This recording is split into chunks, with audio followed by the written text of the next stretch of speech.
अनीता गरीब परिवार से थी। शादी के बाद संजय कनाडा चला गया।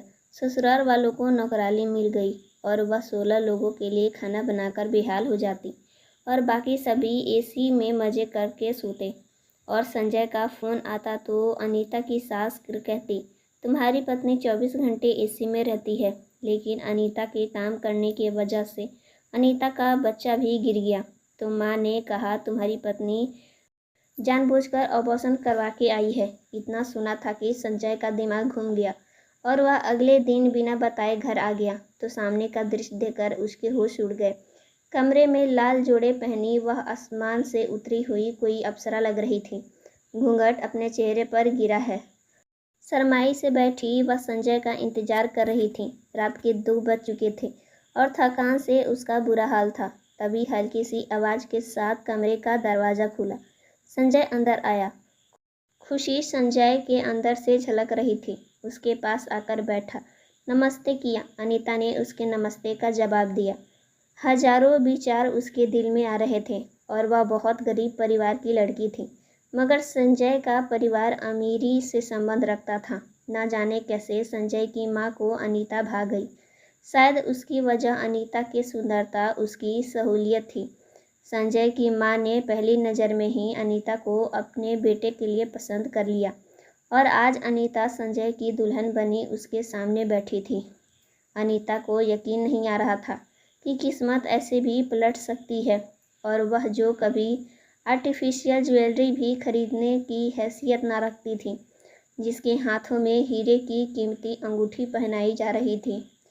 तुम मेरी माँ की पसंद हो, मगर मैं जानता हूँ कि जल्दी ही तुम अपने अच्छे व्यवहार से मेरे दिल में भी जगह बना लोगी। मैं तुम्हें बहुत प्यार दूंगा, तुम्हारी हर ज़रूरत का ख्याल रखूंगा, मगर इसके बदले में मैं तुमसे सिर्फ एक बात कहना चाहता हूँ कि मेरे घर वालों को जी जान से सेवा करना और मेरी माँ के सामने कभी जुबान मत चलाना।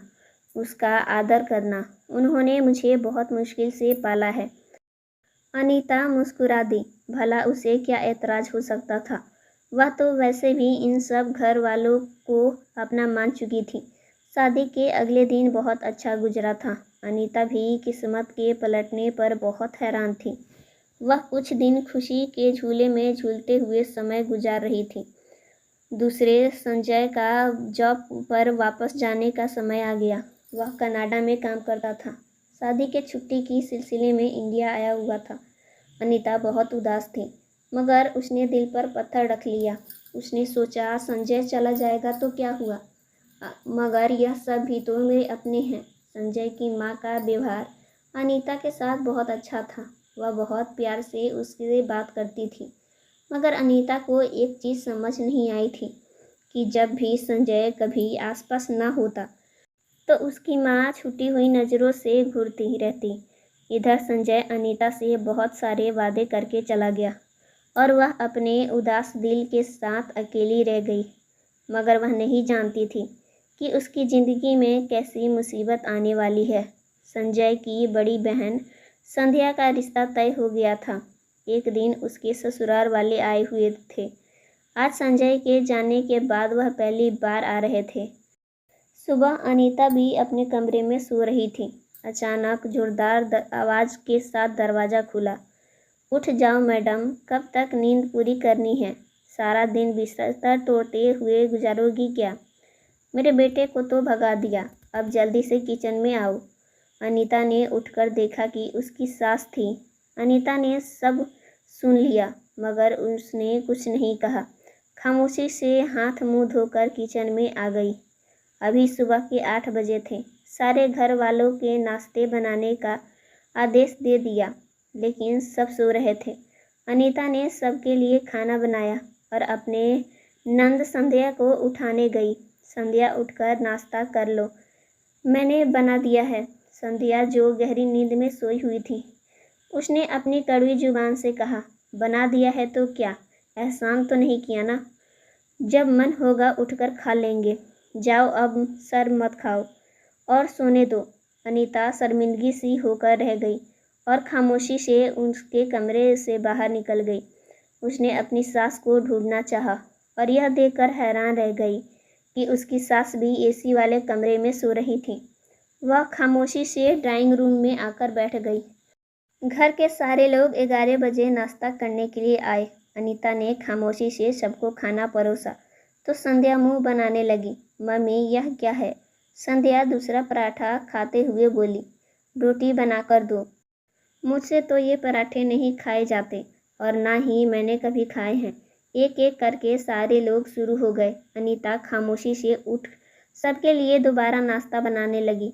तब डाइनिंग टेबल के आसपास बैठे हुए थे अनीता को आवाज़ लगा रहे थे, मगर कोई उठकर उसकी मदद के लिए नहीं आया। घर में अनीता को मिलकर कुल 16 लोग थे। संजय की बड़ी बहन शादीशुदा थी। वह अपने 2 बच्चों के साथ मायके में रहती थी और उसका पति विदेश में काम करता था। 2 छोटी ननद, संजय के चाचा चाची, उनके बच्चे, इतने लोगों का काम अनीता के सर पे आ गया था। उसमें से कोई मिलकर मदद करने को तैयार न होता। अनीता को हैरत होती थी कि उसके आने से पहले आखिर घर का काम कौन करता था, क्योंकि इतने सारे काम कोई कामवाली भी नहीं करेगी। वैसे अनीता की सास ने एक कामवाली को घर के कामों के लिए रखा हुआ था, लेकिन अनीता के आने के बाद उस कामवाली को भी काम से निकाल दिया और अब उसका काम भी अनीता के सर पे आ गया था।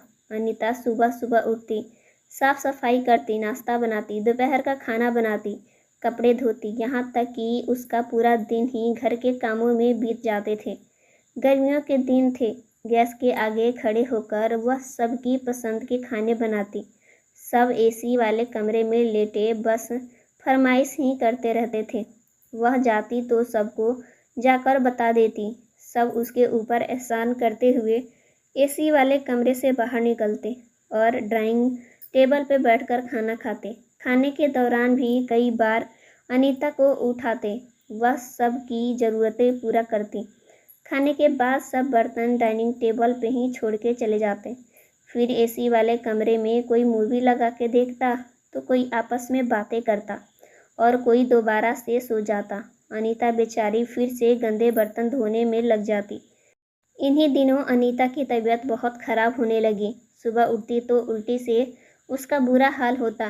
किचन में काम करने के दौरान कई बार वह उल्टियाँ करती। उसे समझ नहीं आ रहा था कि आखिर यह क्या मामला है।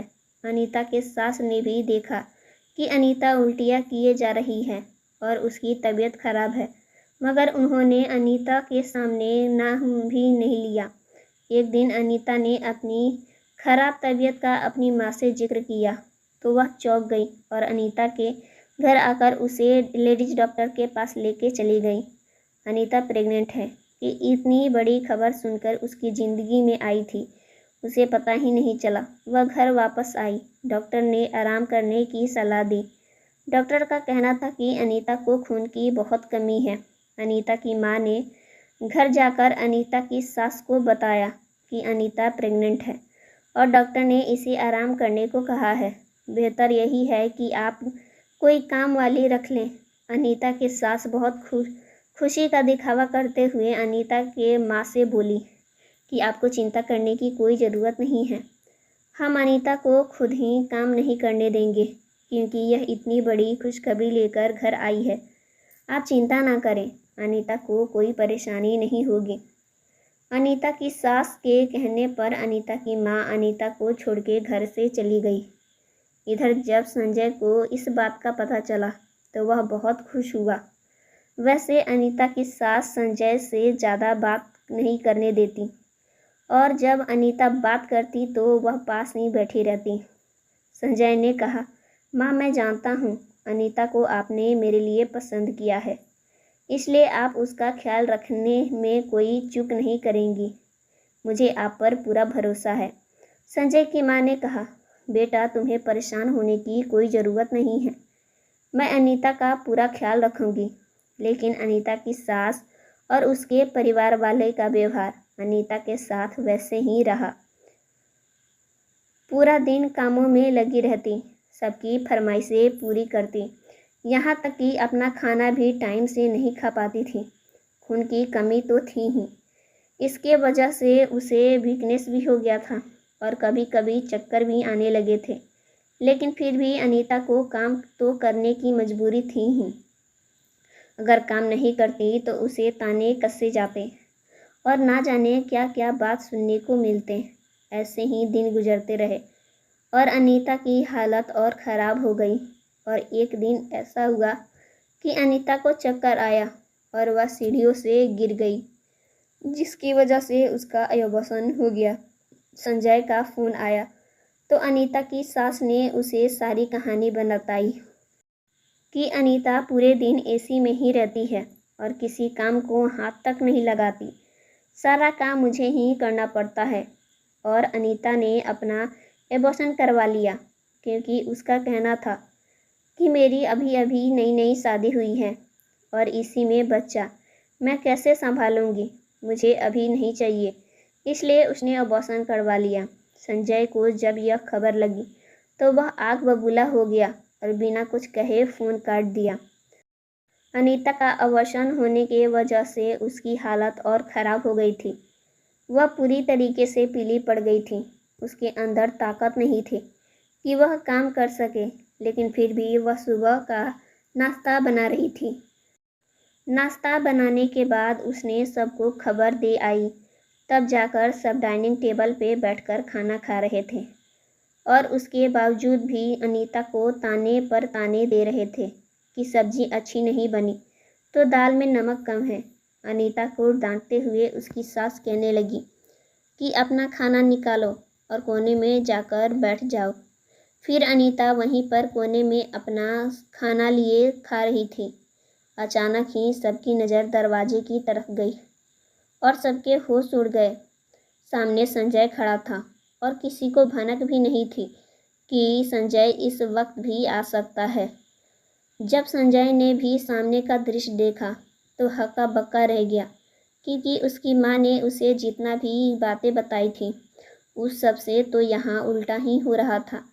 संजय की आंखें गुस्से से लाल हो गई थीं। जाकर वह अपनी पत्नी को उठाया और उसकी हालत देखकर वह काफ़ी हैरान हो गया और गुस्से में आग बबूला होकर अपनी माँ से कहने लगा, माँ, मुझे आपसे यह उम्मीद नहीं थी। आपने तो मुझे कुछ और ही कहा था और यहाँ पे मामला तो कुछ और ही निकला। आप ही ने अनीता को पसंद किया था और मुझसे शादी करवाई थी और आप ही इसके साथ ऐसा व्यवहार कर रही हैं। अब मुझे समझ में आया कि आपने अनीता से मेरी शादी क्यों करवाई, ताकि आपको एक सीधी सादी नौकरानी मिल रही थी। मुझे आपका अगर यह राज पता होता तो मैं अनीता को अपने साथ ही लेके जाता। इतना कहकर संजय ने अनीता के हाथ से थाली लेकर रख दी और उसे लेकर कमरे में अंदर चला गया। संजय की माँ को कुछ समझ नहीं आ रहा था कि अब वह क्या करे। उसका राज तो अब उसके बेटे के सामने आ गया है। 2 मिनट बाद ही संजय और अनीता कमरे से बाहर निकले और उन दोनों के हाथ में एक बड़ा बैग था। संजय की माँ कहने लगी, बेटा, यह बैग किस लिए और तुम कहाँ जा रहे हो? तब संजय ने कहा कि जिस घर में मेरी पत्नी की इज्जत नहीं और जिस इंसान के वजह से मेरा बच्चा इस दुनिया में आने से पहले ही मारा गया, उस इंसान के साथ मैं कैसे रह सकता हूँ? मैं अपनी पत्नी को लेकर यहाँ से जा रहा हूँ। संजय की माँ ने माफ़ी मांगने की बहुत कोशिश की और अनीता से भी माफ़ी मांगी। संजय को रोकने की बहुत कोशिश की, यहाँ तक कि अनीता ने भी संजय को समझाया कि वह आपकी माँ है, कोई बात नहीं, जो हुआ सो हुआ, अब हम प्यार से रहेंगे। लेकिन संजय ने अनीता की कोई बात ना सुनी और उसे लेकर इस घर से निकल गया। आज संजय को अपने माँ से अलग हुए 10 साल हो गए हैं, लेकिन आज तक वह अपने माँ से नहीं मिला। संजय को एक बहुत ही प्यारा बच्चा हुआ था और इधर उसकी माँ अपने बेटे से मिलने के लिए तरस रही थी और अपनी गलती की भगवान से माफ़ी मांगती है। तो दोस्तों, उम्मीद करती हूँ आपको हमारी कहानी पसंद आई होगी। कहानी पसंद आई है तो वीडियो को लाइक करें, चैनल पर नया है तो सब्सक्राइब करें और हाँ, नोटिफिकेशन बेल को ज़रूर दबाएं ताकि अगले अपडेट सबसे पहले आपको मिले।